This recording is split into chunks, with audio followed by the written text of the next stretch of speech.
Yo diría que Euskadi es un referente europeo de innovación social. Pienso que por tres razones básicas, me parecen a mí, ¿eh?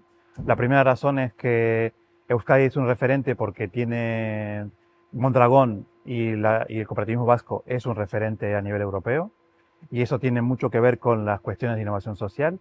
La segunda referencia o segundo elemento que creo que tiene que ver con la buena posición de Euskadi en Europa es porque el informe BEPA y otros informes de la Comisión Europea siempre han rescatado experiencias de Euskadi como experiencias, como buenas prácticas, digamos. Y un tercer elemento que yo creo que juega a favor de lo que podría ser una potencia en innovación social es el tema del asociacionismo vasco, que es bastante potente. Hay mucha ONG, muchas asociaciones, diferentes tipos, temas, etcétera. Y ese es un tema interesante que yo creo que crea un escenario que podríamos decir que Euskadi tiene algo de referencia en el sector, ¿no? Estoy de acuerdo, ¿no? O sea, creo que lo has explicado muy bien. O sea, hay una referencialidad que se da a nivel europeo y luego hay como un equilibrio, ¿no?, entre las distintas fuentes o agentes promotores de la innovación social. Está la visión empresa, está la visión como más ciudadana, también la pública. Así que, ¿no?, como intentando hacer un poco de autocrítica, que también es un ejercicio muy vasco, ¿no? O sea, sí que veo que cada vez hay más proyectos a nivel micro, ¿no? O sea, como proyectos pequeñitos, pero que no conectan, ¿no?, con iniciativas igual más a nivel territorial, ni con iniciativas que tienen como una tradición, pero igual les falta ese componente de innovación. Y luego que a nivel institucional también los avances que está habiendo están más en la línea como de gobernanza o nuevos modelos colaborativos y no tanto como en impulsar proyectos en torno a retos.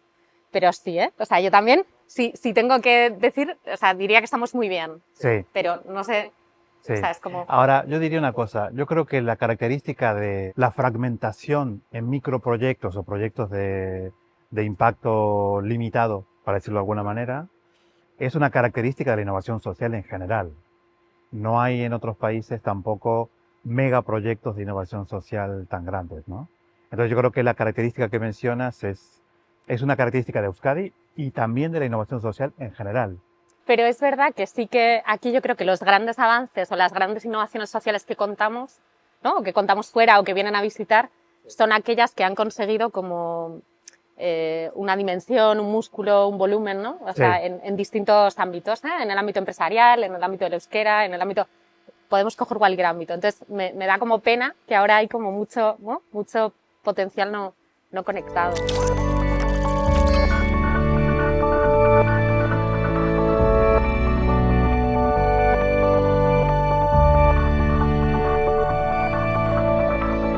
Que cuando cogemos, ¿no?, innovación social y el envejecimiento, creo que es un buen ejemplo para ver como las tres capas que tiene la innovación social, ¿no? El para qué y el qué y el cómo. O sea, creo que la innovación social o el enfoque de innovación social ha puesto como sobre la mesa este concepto de logro social y personal, ¿no? El envejecimiento como un proceso, como un escenario deseable también, ¿no? O sea, no es solo como todas las connotaciones negativas, sino como la sociedad en la que nos toca vivir y en la que vamos a vivir, en el que creo que se ha trabajado mucho, y sobre todo en Euskadi, en intentar abordar el envejecimiento más allá de lo asistencial, ¿no?, o más allá de la dependencia, y no solo en términos de servicios sociales, autonomías, sino en términos también de ciudadano o ciudadana de pleno derecho, y en el cómo, y antes hablabas del asociacionismo, ¿no? O sea, yo creo que sí que hay como ¿no? Es una palabra que no nos suele gustar usar mucho, es como muy trillada, el empoderamiento, pero sí que hay un protagonismo de las personas mayores en el diseño, en el despliegue y en la evaluación de aquello que nace de lo público, pero que también nace de la iniciativa privada, ¿no?, o colectiva. Entonces, creo que es un buen ejemplo porque igual por nuestro perfil demográfico es un tema al que le hemos hincado el diente antes. yo creo que ese es el tema, porque para hacer una distinción entre innovación tecnológica e innovación social, yo diría que la innovación tecnológica se focaliza bastante en los temas de mercado y en lo que podríamos identificar como las demandas de mercado, mientras que la innovación social se basa sobre las demandas sociales, ¿no? Y estas demandas dependen del contexto. Dependiendo del contexto, la demanda es una u otra. En el caso de Euskadi, el envejecimiento de la población es un tema social complejo que merece abordarlo desde una perspectiva innovadora, porque es tanto la complejidad que tiene el problema que las soluciones no son simples y hay que pensárselas bien, digamos. Pues yo creo que ese es un tema interesante. Pienso también que, como tú dices, la innovación siempre tiene un fenómeno de empoderamiento en algún sentido, y yo diría también de aprendizaje.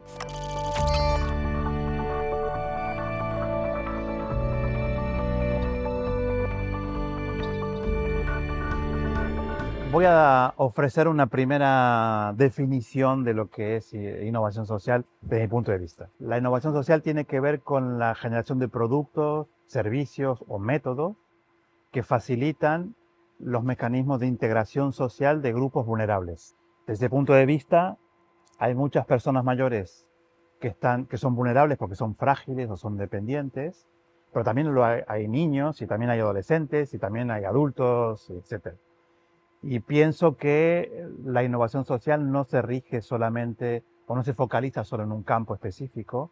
En la medida en que hay una distribución de vulnerabilidades sociales, esto, digamos, ataca a muchos frentes, ¿no? Entonces no hay un privilegio de la innovación social por sobre el envejecimiento o la cuestión de los niños o la cuestión de los adolescentes.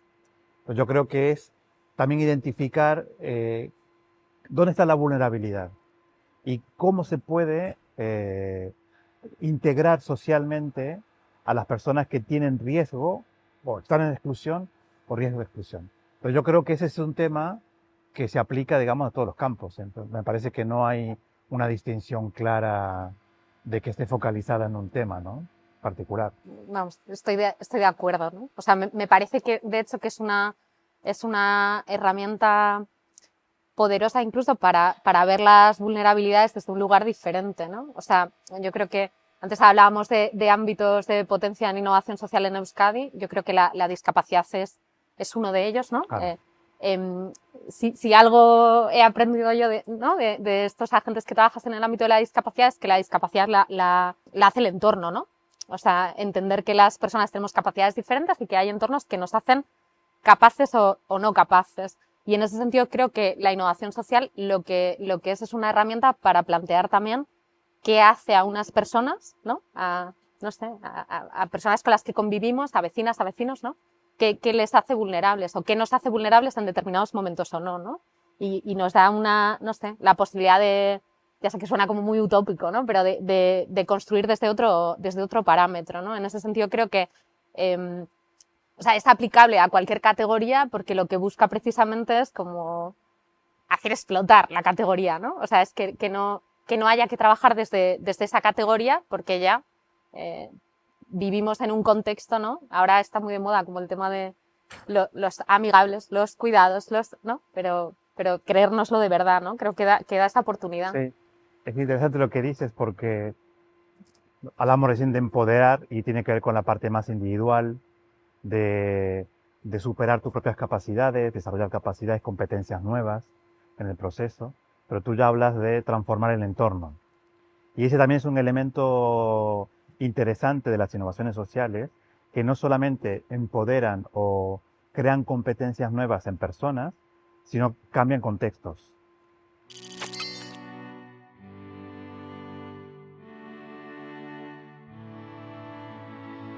Yo creo que en temas de vivienda hay proyectos muy interesantes que van más allá de lo que es el acceso a la vivienda, sino que están trabajando mucho esa parte convivencial que decíamos antes y esa transición, ¿no? hacia lo que yo creo que tienen que ser, ¿no? espacios de convivencia. En Gasteiz hay proyectos muy interesantes. Hay proyectos también que antes hablábamos como si la innovación social y la tecnología fuese no sé, una dicotomía, ¿no? Tengo que elegir a Itagama, ¿no? Y no, o sea, hay proyectos con base tecnológica que, por ejemplo, están utilizando soluciones tecnológicas financieras para hacer llegar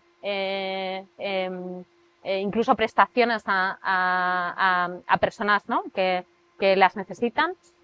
Hay proyectos vinculados también con la inserción laboral, yo creo que chulísimos, muy arraigados, muy, ¿no? Como hechos con mucho cariño en lo local.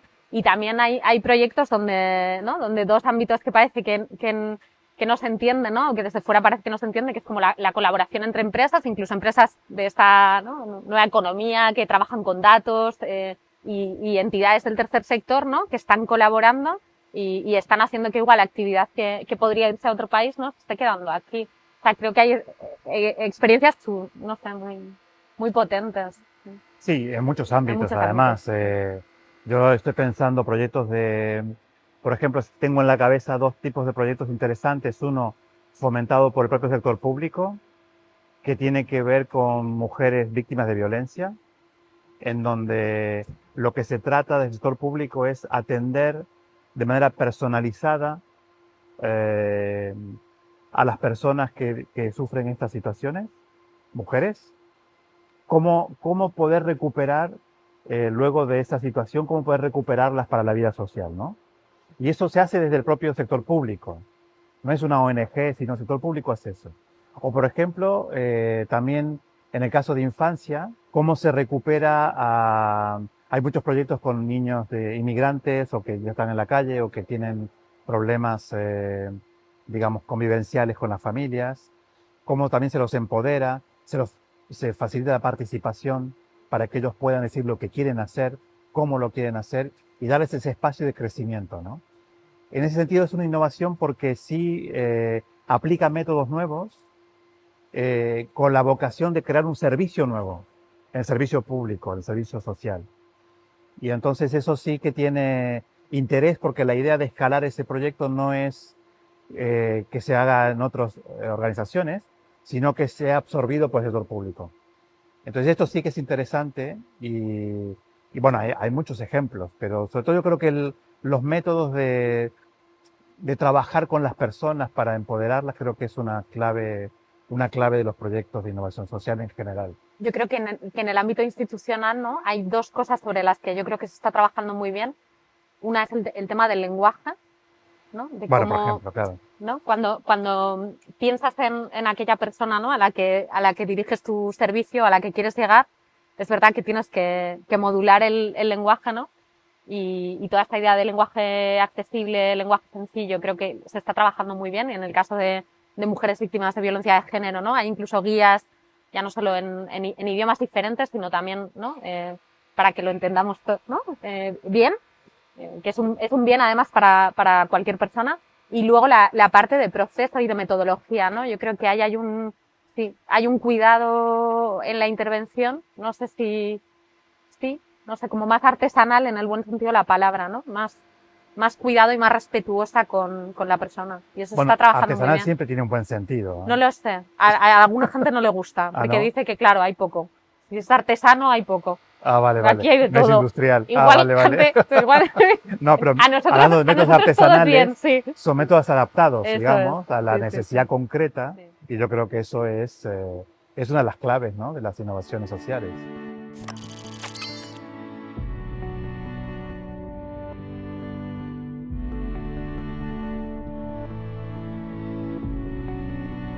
O sea, sí que me parece que si entendemos, sobre todo en el ámbito de los servicios sociales como un pacto social, el garante de ese pacto, ¿no?, me sale así como decirlo categóricamente, es la institución, ¿no? Y quien tiene que asumir el liderazgo en este tema es la institución. Luego es verdad que hemos hablado al principio, ¿no?, o comentabas al principio todo ese movimiento tanto cooperativo como asociacionista que ha habido en Euskadi, y la verdad es que ha habido grandes avances, ¿no?, que han sido liderados y que luego se han consolidado en servicio público, ¿no?, o incluso en este modelo de servicios de responsabilidad pública, pero que son gestionados a través de entidades incluso sin ánimo de lucro o en gran medida por entidades del tercer sector.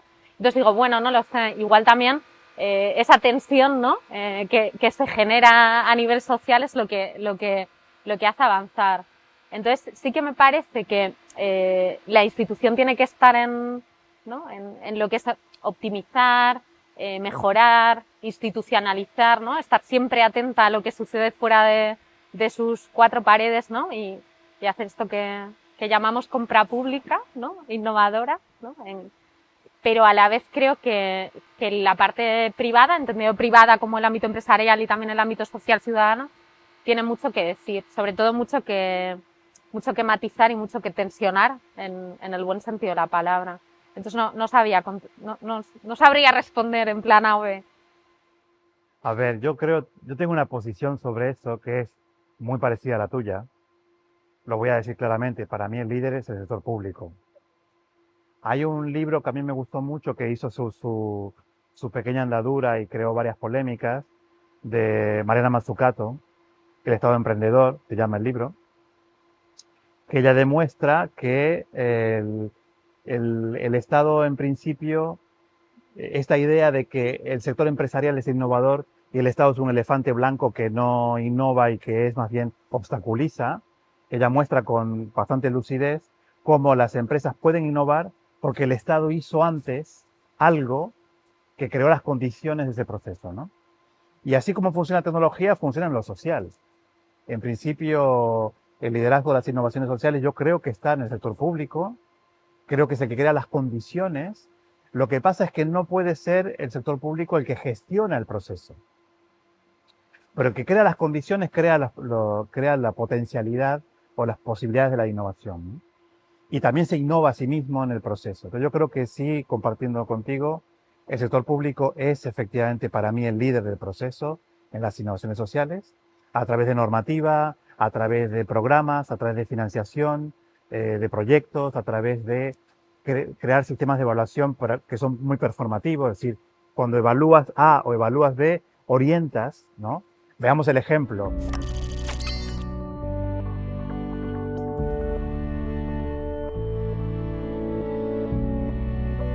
La primera cuestión que yo diría tiene que ver con que las innovaciones sociales no siempre generan conocimiento.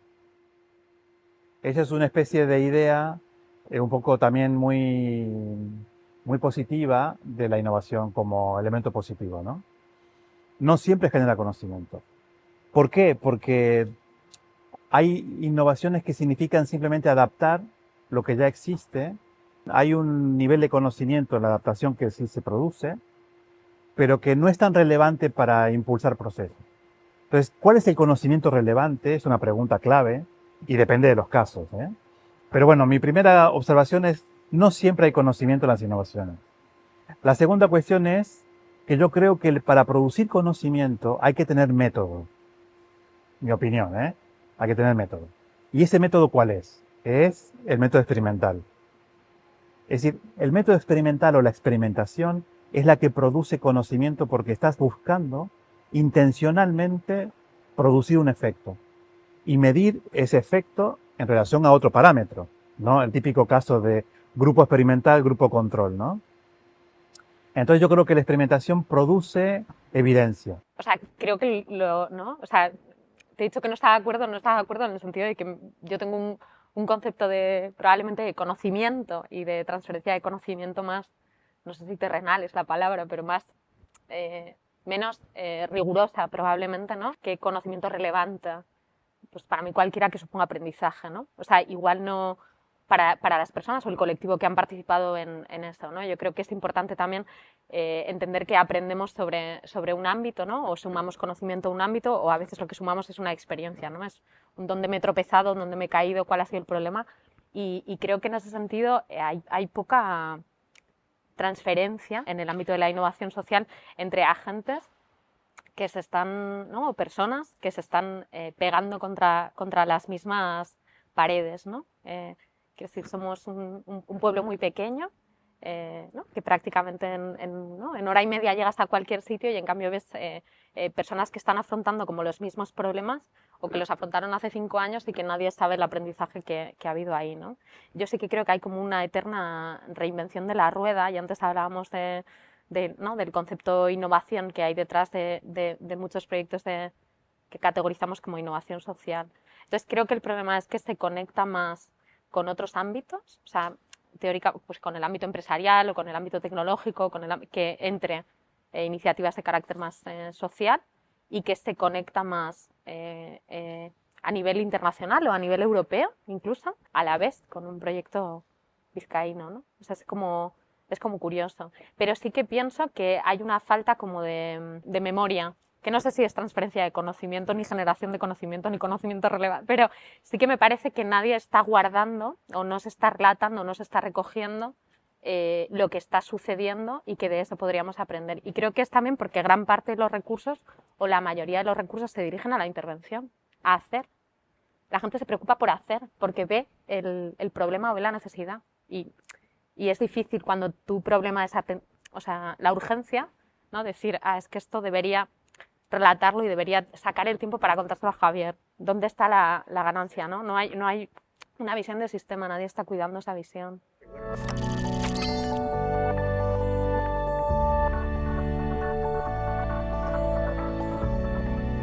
O sea, sí que me parece que hay algo, ¿no?, que se ve en las entidades del tercer sector, que se ve lo mismo en las pymes, las empresas, ¿no? Que hay 3 elementos que son como, y nosotros que hemos hecho como procesos de escucha con empresas y procesos de escucha con entidades del tercer sector, hay una parte que es la cultura. O sea, sí, la innovación es como parte de tu estrategia. Otra parte que es ¿no?, lo que llamamos, ¿no?, cuando nos preguntan decimos falta de tiempo, que detrás de esa falta de tiempo hay muchas cosas, ¿no? O sea, hay falta de recursos, hay falta de estrategia, hay entender que no es prioritario, esa codificación, ese ganar método, ¿no? El ir proyecto a proyecto, ¿no? Y no desde una lógica de más a medio plazo. Y luego que también las personas no estamos acostumbradas a hacer ese trabajo y que muchas veces somos ¿no?, muy buenas no sé, en la intervención, o muy buenas en el análisis, o muy buenas en no sé, en la conexión o en las relaciones, pero no somos buenas en esa gestión del conocimiento o en esa transferencia, ¿no? Entonces, yo creo que hay un plano que es como organizativo, que es igual, miremos a la organización que miremos, ¿no? Sea pública, sea el tercer sector, sea una asociación o una empresa. Hablamos todo el rato de escalabilidad, ¿no? Y la idea de la patente, que es súper sugerente, ¿no? Y hablamos de replicabilidad, de escalabilidad. Es decir, el reto está en conectar esas microiniciativas, respetar su deriva propia, pero dar recursos que hagan que conversen entre ellas, ¿no? Y que sucedan cosas entre ellas. Si el reto está en coger iniciativas que son pequeñas y hacer que sean grandes, ¿no? El modelo este de mancha de aceite. Si el reto está en coger algo que funciona en un ámbito, en una categoría que hablábamos antes, y trasladarla a otra, ¿no? O sea, yo creo que aquí no hemos acertado a pensar tampoco, no sé cómo decirte, cuáles son como las posibilidades que tenemos, o cuáles son los modelos de, no sé, entre comillas, ¿no?, pero como de crecimiento de las prácticas de innovación social que queremos o tenemos, porque eso marca también un poco cuál es como tu apuesta, ¿no? O sea, hacia qué, cómo propones vivir o cómo propones crecer. Y yo creo que ahí no... O sea, siempre abrimos como todos los abanicos. Puedes escalar así, replicar así, pero no hay como un... Bueno, y nosotros, ¿no?, o nosotras queremos hacerlo así. Yo creo que hay que crear una estructura que se dedica a la codificación. Un instituto, un centro, algo que se dedica a codificar. Es decir, que te acompaña en el proceso de innovación cuando tú haces, que hay alguien que está detrás codificando, ¿no? Es como una nueva profesión. ¿Qué haces tú? Yo codifico innovaciones sociales, ¿no? Una profesión. Creo que ese sería un punto importante de crear ese nuevo perfil que es el codificador, digamos, o la codificadora.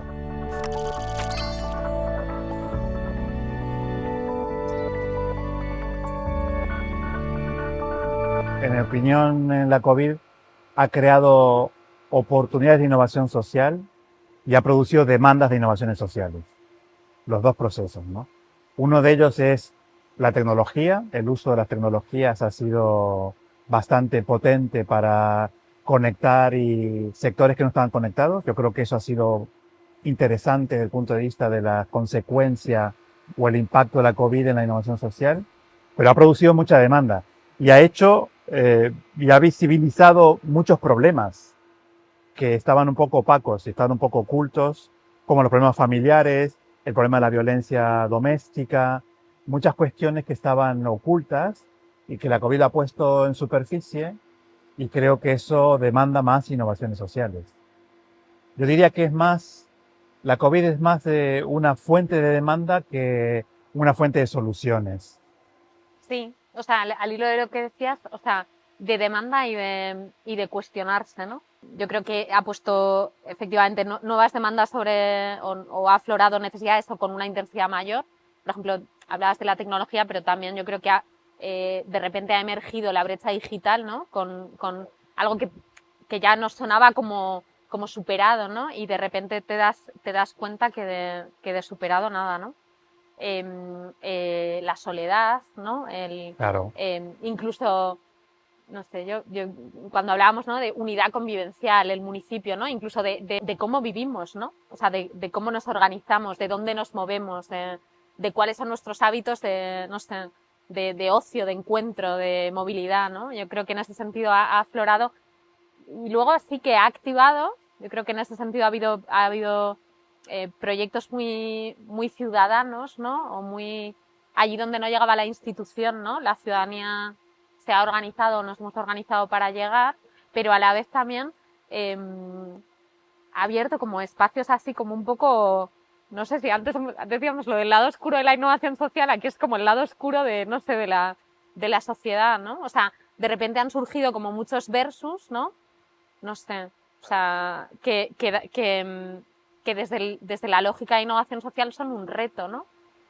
Yo creo que además la COVID, compartiendo lo que dices, del otro ángulo también ha creado una nueva oportunidad para las políticas sociales, para impulsar una transición diferente.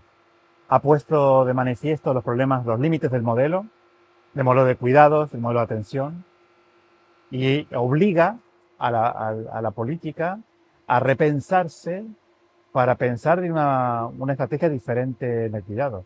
Y ese yo creo que es el gran aprendizaje que se está viendo ahora en las políticas sociales, en donde se están redimensionando y reconfigurando de manera bastante acelerada. Yo creo que en 2-3 años tendremos un nuevo escenario de políticas sociales. Pero son como nuevo, o sea, es una urgencia por crear un nuevo marco de política social, ¿no? Que dé respuesta como a esos debates, ¿no?